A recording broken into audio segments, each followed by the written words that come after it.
Deranged DeleteLawZ returns to live streaming. A cash-strapped Chille DeCastro returned to live streaming Saturday afternoon, stating that he's been working on his Constitution headquarters board game and a website to get people out of jail full-time at the expense of his political ambitions, ability to help people and his personal finances. DeCastro explained that he could no longer afford to send out his trifolds for free unless the person requesting a trifold was willing to pay for shipping. He said that his mission to finish the board game and teach Americans their rights was much more important than making money at this point in his life.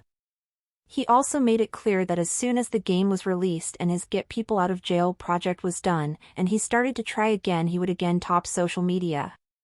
He said he was just too busy to try right now, but again promised that his presence would skyrocket once he had time to focus. DeCastro's livestream peaked at 132 viewers on his main channel, to demonstrate how much he wasn't trying.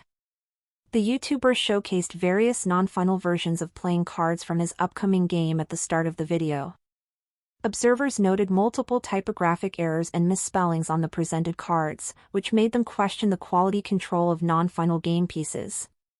The same observers noted that the cards were marked with instructions such as slot 46, card 22, confirming that hundreds of cards will be involved in the basic game. DeCastro also asserted that the game will teach the Constitution and allow players to generate bills to be submitted to the local government to replace laws that DeCastro has spoken out against. DeCastro warned his viewers that if the legislator refuses to advance the bill, they must be ready to run against that legislator, as we have to become the government to defeat government. Rallying against the Trump administration, DeCastro questioned why his viewers could defend supporting the MAGA agenda now that Trump has essentially taken actions against the Constitution. He warned that the 30,000 new ICE agents that the Trump administration planned to hire would be permanent additions to the police force and would be used against Americans once the illegals were deported. DeCastro then started equating his treatment in the Clark County Detention Center last year to the case of a Canadian actress who was detained by ICE for 12 days due to a visa issue.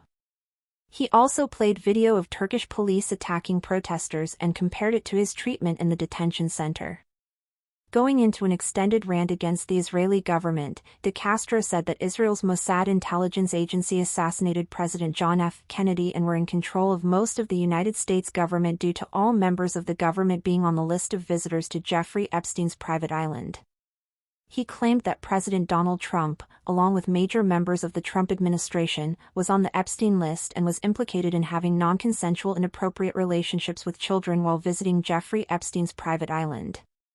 The YouTuber went on to celebrate the high suicide rates of police officers in America, stating that he hopes that the officers who offed themselves over how badly they treated other people were burning in hell.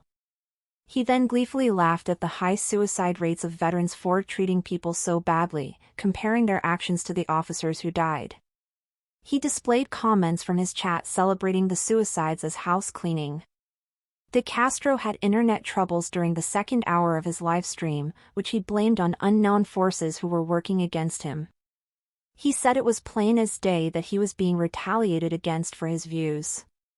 The YouTuber provided no updates to when his board game will be released, nor did he update his pre-order numbers after previously claiming on social media that he had 1,000 pre-orders for his game.